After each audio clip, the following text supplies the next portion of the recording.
they came out with the article and talked about the Iranians with the Bulgarian passports on the yacht. And look, Seymour, I had just spent an hour with you, and I know a lot of people that are up on the story, and I was almost laughing out loud because you told me that it takes experienced divers. You told me about the mixture of the gases that you need. You told me how complicated of an operation it is. And then they went to that island where there's a few people there, and they interviewed him, and they were like, oh yeah, we saw a few people on the yacht. And I'm just thinking, there's like 14 people on that island. Like, it's like, come on. I mean, you had to know. Delivered food to them. Yeah. So there must have been a bunch of people. I mean, it's just ridiculous. And one of the great mysteries is they only destroyed 3 of the mines, and the 4th, what happened? What happened? And actually, a pretty good news reporter for a German newspaper came to see me, and was sort of mad at me for writing the story I did because he had a different point of view of it. But he said he said to me, his big problem was, well, he said, of course, the French and the Danes tried to go and recover the one mine that didn't go off. Remember, it's a mine. It's a C4 bomb, but underwater it's called a mine, and they didn't get it. And he said, and I said, I said, I did say I agree with him. I said, why didn't they get it? He said, well, the Americans were there first. And I said that, well, it was interesting to me. And I said, why did they get there first? And he said, well, you know how the Americans are. They want to be first. And the thing that was funny about it, it's really very simple why the 4th mine didn't go off. When you're down 260 feet underwater, you've got only 2 miners. The trick of a covert operation is you keep it very tight. That's what made the Norwegians so important. The Norwegians fronted for us. There was a Norwegian boat. The Norwegians did the basic work, told us where we could hit both pipelines, send people down it. You have a shot of getting it. We trained for months in the Baltic Sea. And it's a very rapidly, turns over every year. It's a fast cooking and not very salty. Anyway, so what happened is they ran out of time. You can only stay down there about 15 minutes. And they ran out of time. And so they did 3 and they were told, get out of here. So there never was a 4th mine. But if there had been a 4th mine, which everybody thought, it's the most lethal thing in the world and the most difficult thing.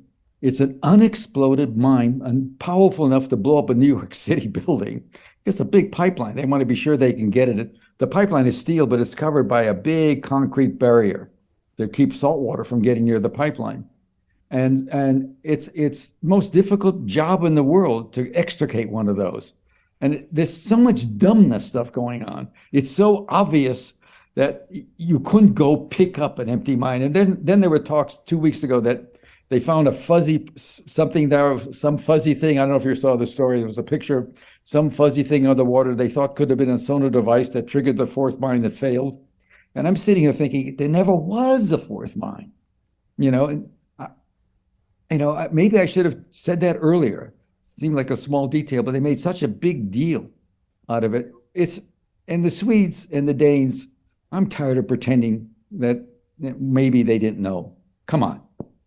In that first story, for a lot of reasons, I didn't say they didn't know. What I said is the way I did a lot of negotiation about these words, that we never told them what they should have figured out.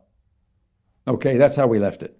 That's how, because obviously they're allies. They don't like Russia. Sweden's trying to get in it in the UN. And the Danes, Denmark, I think was one of the first signers of the 19 initial signers of the NATO treaty. And so now, if you carry this out to where it's going to be, if this winter was mild, next winter, the odds are will not be. They have more gas. They're paying more for it. In France, I know friends that are paying 5 times as much for electricity because one of the things about having so much cheap gas is you run your generators on gas. You don't have to have coal burning. And now they're talking about putting back 2 nuclear plants that were shut down because, everybody knows what happened in Chernobyl, 3 Mile Island. They're shut down because they're terrific if you could be sure you can get people to run them right. And it doesn't, it turns out it's hard to do that. So now they're thinking of reopening those, but that's not going to help a lot. And so what Germany did last year to get through the winter is they subsidized everybody's home. I can't tell you how many hundreds of millions of marks, in the billions. 20 to 20, some businesses will subsidize 25% their heating bill. That's not going to be able to be done this year. The money's not there. So it's going to be a very rough, if the fall comes cold, he's going to be looking at tremendous anger from Western Europe because he's costing everybody a lot of money. It's 3 to 4 times as much for natural gas in Italy. Everywhere. It's inflation is booming, you know how it is here. And meanwhile, Biden keeps on asking Western Europe for more money and tanks. He's now got German tanks fighting in Russia for the first time since World War II. So Jim Rickards has just recorded a video that's not available to anyone in the public, and he's going to be talking about how this upcoming recession is going to be fast, it's going to be bloody, it's going to be nasty. But at the same time, he's going to show you how you can position yourself to profit from all of this chaos. Now, we've made this video only available to our viewers. Go to londonreal.tv/Jim. Watch that immediately. I can't say enough good things about Jim Rickards. He understands the global economic system better than any guest I've ever had on London Real. His predictions are almost uncannily true, and you can learn how to profit from his vision, from his expertise, and his understanding of economics. So go to londonreal.tv/Jim or click the link below. It's an excellent, excellent look on what's going to happen in the future and how you can position yourself to profit from that. Jim is one of the best in the business, one of my favorite guests on London Real, and he's very, very good at predicting the future and showing us all to profit from it. So click the link, and I hope you enjoy.